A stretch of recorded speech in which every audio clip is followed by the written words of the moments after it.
Hi guys, and welcome back to another video, and today we're going to show you how to install iOS 16 on your iPhone and iPad.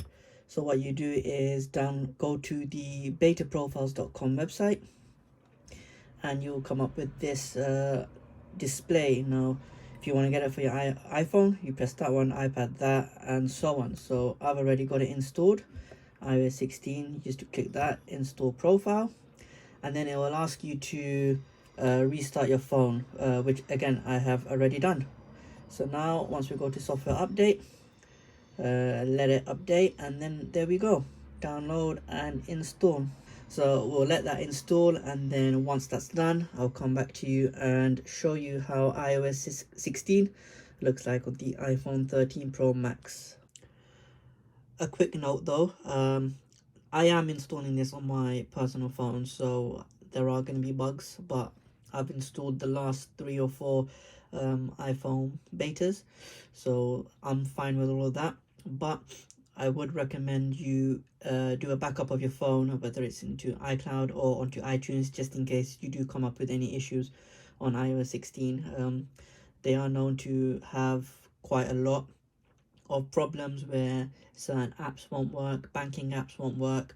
Hopefully that's not the case for this iOS 16 developer beta, but it probably will be. So just a FYI, be careful if you do decide to install this on your personal. Right, so iOS 16 has now downloaded, and now it's time for us to actually install it on our phone. Right, iOS 16 has finally been installed, and let's swipe up to get started. Lock screen first, see if there's any difference. So if you hold down on it, you've got multiple displays that you can add. Here are your new widgets. I'll probably have quite a bit of fun doing this.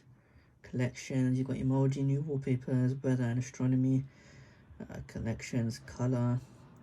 Let's just add the weather emoji first.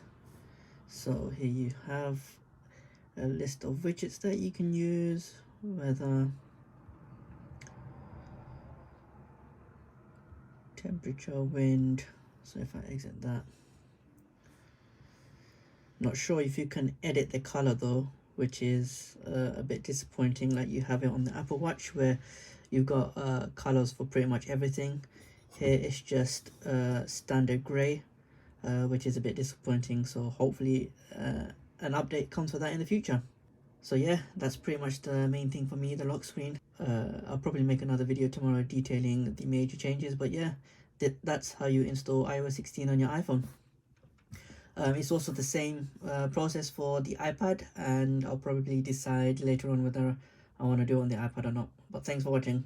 Leave a like, press that subscribe